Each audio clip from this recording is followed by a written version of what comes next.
lagi di channel YouTube saya, Tiara Simamora Channel. Pada video pembelajaran kali ini, kita akan melanjut materi kita yaitu ke bab 5, File Server.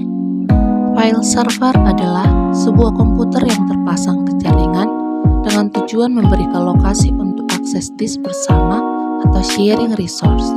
Misalnya, berbagi penyimpanan file komputer seperti dokumen, file suara, foto, video atau film, database, dan lain-lain.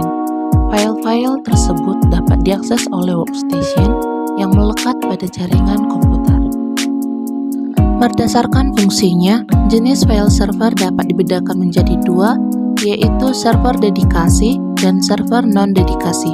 Di sini saya akan menjelaskan kedua jenis tersebut. Yang pertama, server dedikasi. Server dedikasi tidak memiliki fungsi lain dan tidak bisa digunakan sebagai workstation. Hal ini dapat diketahui dari jenis server melalui sistem operasi jaringan yang dijalankannya, misalnya novel network. Yang kedua adalah server non-dedikasi. Server non-dedikasi merupakan sebagai workstation, misalnya Microsoft Windows atau NT Server, NT Workstation 95/98, Mac OS per 2, Unix, dan Linux. Selanjutnya, di sini juga saya telah mencantumkan beberapa manfaat dari file server.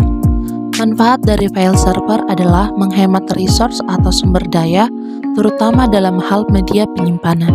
Selain itu, penyimpanan data dilakukan secara terpusat dan tidak tersebar, sehingga penggunaan data menjadi lebih mudah dan aman. Selanjutnya, saya akan menjelaskan karakteristik dari file server.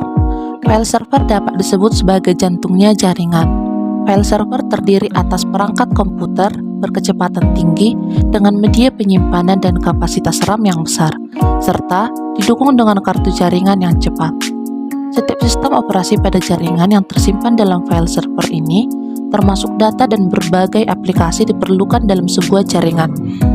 Salah satu karakteristik file server adalah sistem kerja file server sangat kompleks, yaitu menyimpan informasi dan membaginya secara cepat. Oleh sebab itu, server memiliki kemampuan dalam menyediakan file, printer, dan pelayanan lain untuk klien. Selanjutnya, di sini juga saya akan menjelaskan mengenai macam-macam file server. Jenis pertama adalah Samba.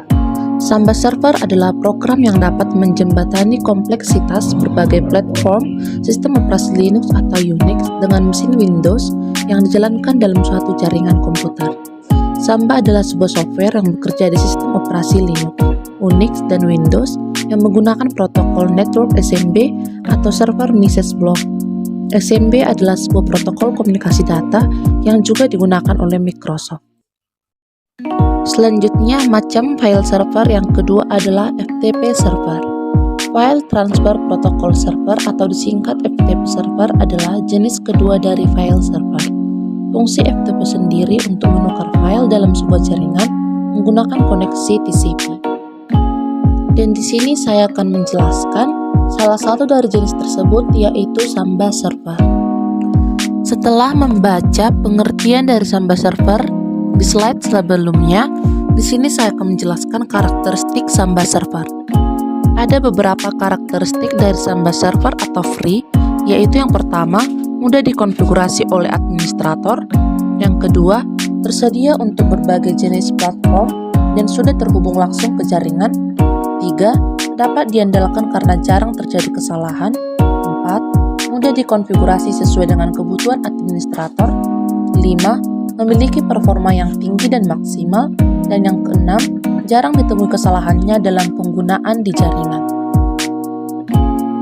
Selanjutnya, kita akan membahas mengenai fungsi Samba server. Ada beberapa fungsi Samba server, yaitu yang pertama, Samba PDC atau Primary Domain Controller.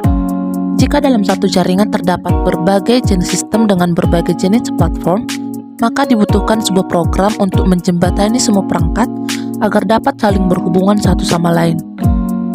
2. Koneksi antara Linux machine atau Unix dengan Windows machine. Berbagai fungsi yang dapat dilakukan oleh software Samba, yaitu memiliki kemampuan dalam menjembatani sharing file, sharing device, PDC, firewall, DNS, DHCP, FTP, web server, gateway, mail server, dan proxy. Selanjutnya, prinsip kerja Samba. Samba server berjalan di background atas dua program, yaitu SMBD dan NMBD. Secara singkat, SMBD adalah file server yang nanti akan menghasilkan suatu proses untuk setiap klien yang aktif sementara. NMBP bertugas untuk mengkonversi nama komputer atau NetBIOS menjadi sebuah alamat IP. Aplikasi Samba memiliki beberapa program pendukung, yaitu seperti 1. Testpam, 2. Samba Web Administration Tool atau SWAT, 3. SMB TAR, 4. SMB Status, 5. SMB Password, 6. SMB Client, dan yang ketujuh adalah NMB Blockup. Melalui materi seputar file server tersebut, tentu saja kita akan semakin paham tentang penggunaan file server. Selain itu, kita juga akan memahami betapa pentingnya penggunaan file server tersebut dalam proses komunikasi dan integrasi informasi maupun data pada sebuah komite atau organisasi beserta cara kerjanya yang spesifik. Sekian yang dapat saya jelaskan, yaitu mengenai file server. Saya ucapkan terima kasih dan sampai jumpa di video pembelajaran selanjutnya.